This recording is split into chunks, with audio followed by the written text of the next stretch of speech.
Brasil x Noruega. A história do confronto que ainda incomoda a seleção brasileira. Existe uma seleção europeia que o Brasil nunca conseguiu vencer em partidas oficiais. Parece impossível, mas é verdade. E tudo começou com uma noite que milhões de brasileiros gostariam de esquecer. Como um país com apenas alguns milhões de habitantes conseguiu desafiar a maior seleção da história do futebol. Quando pensamos nos maiores rivais da seleção brasileira, logo vem à mente Argentina, Alemanha, Itália, França ou Uruguai. Mas existe um adversário muito diferente. Um país sem tradição comparável à do Brasil. Sem 5 títulos mundiais. Sem uma coleção de craques históricos. Mesmo assim, essa seleção conseguiu construir um retrospecto que chama atenção até hoje. Estamos falando da Noruega. À primeira vista, parece apenas mais um confronto internacional. Mas quando olhamos para os números, percebemos algo surpreendente. Durante décadas, o Brasil encontrou dificuldades inesperadas diante dos noruegueses. E isso transformou esse duelo em uma das curiosidades mais intrigantes da história da seleção brasileira. Para entender essa história, precisamos voltar no tempo. Muito antes de a Noruega aparecer em uma Copa do Mundo. Durante boa parte do século XX, o futebol norueguês vivia longe dos holofotes. Enquanto o Brasil encantava o planeta com nomes como Pelé, Garrincha, Zico e Romário, a Noruega ainda buscava seu espaço no cenário internacional. Poucos imaginavam que, anos depois, os dois países protagonizariam confrontos marcantes. O primeiro encontro entre Brasil e Noruega aconteceu em 1988, em um amistoso. O favoritismo brasileiro era absoluto. A seleção contava com jogadores tecnicamente superiores, muito mais experiência internacional e um histórico que assustava qualquer adversário. Mas a Noruega mostrou organização, intensidade física e disciplina tática. O jogo terminou empatado. Para muitos, foi apenas um resultado curioso. Mas era um sinal do que ainda estava por vir. Nos anos 1990, a Noruega viveu a melhor fase de sua história. Sob o comando do técnico Egil Olsen, a equipe desenvolveu um estilo de jogo extremamente organizado.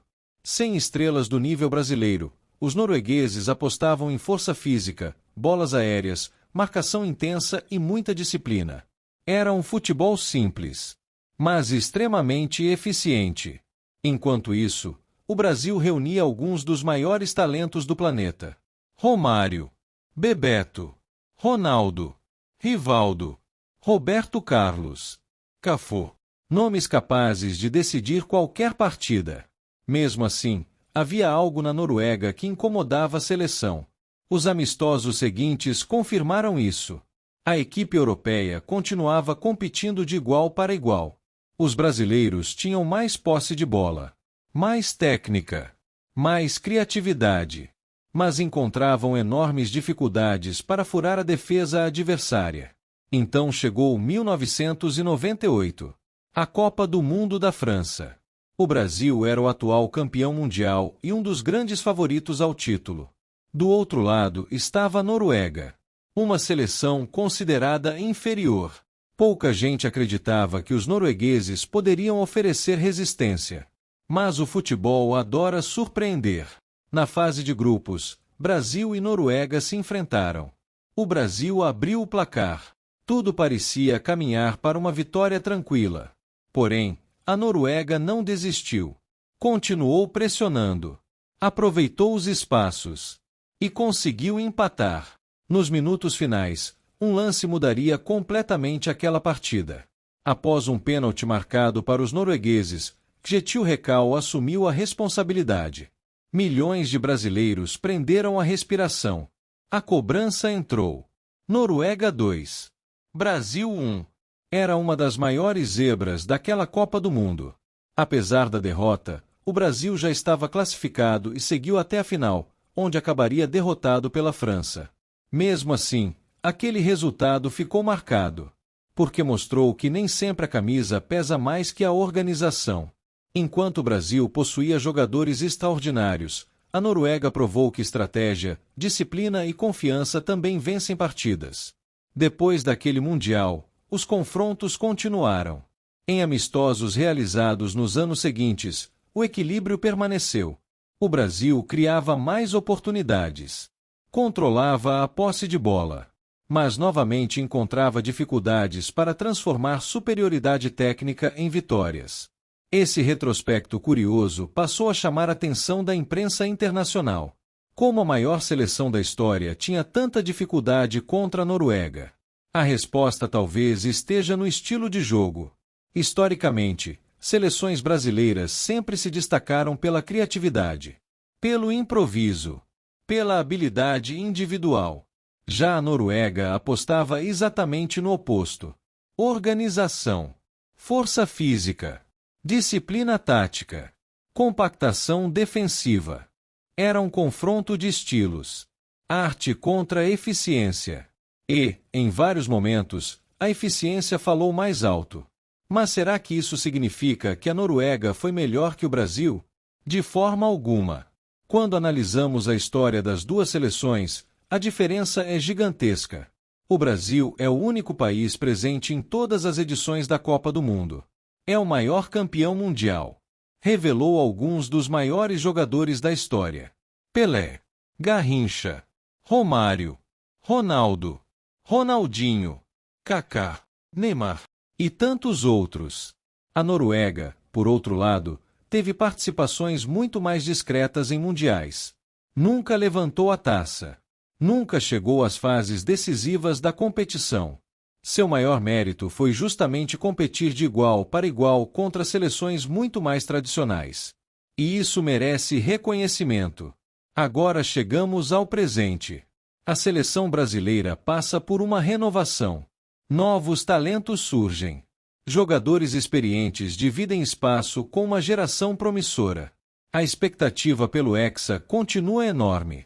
O futebol brasileiro segue produzindo atletas capazes de decidir partidas. Ao mesmo tempo, o futebol europeu evoluiu ainda mais. A preparação física aumentou. A análise de desempenho ficou mais sofisticada.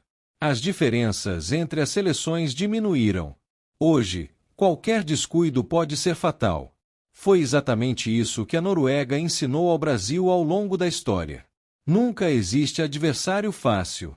Nunca existe vitória garantida. Em uma Copa do Mundo, um detalhe pode mudar tudo. E talvez essa seja a maior lição desse confronto: respeitar qualquer adversário, independentemente do tamanho de sua tradição. Se Brasil e Noruega voltarem a se enfrentar em uma Copa do Mundo, o favoritismo continuará sendo brasileiro. Não apenas pelos títulos, mas pela qualidade do elenco, pela tradição e pela capacidade de decidir grandes jogos. No entanto, favoritismo nunca entra em campo sozinho. Será preciso intensidade, concentração, disciplina e eficiência. As mesmas características que fizeram a Noruega surpreender no passado. O futebol mudou muito desde 1998. As gerações mudaram. Os treinadores mudaram. Os jogadores mudaram. Mas algumas histórias continuam vivas. E Brasil contra a Noruega é uma delas. Não por ser uma rivalidade histórica, mas porque lembra que, no futebol, nenhum gigante é invencível. E nenhum pequeno deve ser subestimado. Talvez um novo encontro aconteça no futuro. Talvez nunca aconteça. Mas, se acontecer, certamente carregará o peso daquela noite inesquecível na França. Uma noite em que a Noruega escreveu um dos capítulos mais curiosos da história da seleção brasileira. E talvez seja justamente isso que torna o futebol tão apaixonante. Nem sempre vence quem tem mais títulos. Nem sempre vence quem tem os maiores craques. Às vezes, vence quem acredita até o último minuto. E foi exatamente isso que a Noruega fez. Enquanto o Brasil segue em busca do Hexa e de novas glórias, a história desse confronto serve como um lembrete de que toda Copa do Mundo reserva surpresas. E é por isso que milhões de torcedores continuam apaixonados pelo esporte mais popular do planeta. Agora eu quero saber a sua opinião. Se Brasil e Noruega se enfrentassem novamente em uma Copa do Mundo, você acredita que a seleção brasileira conseguiria finalmente quebrar esse tabu? Deixe sua resposta nos comentários.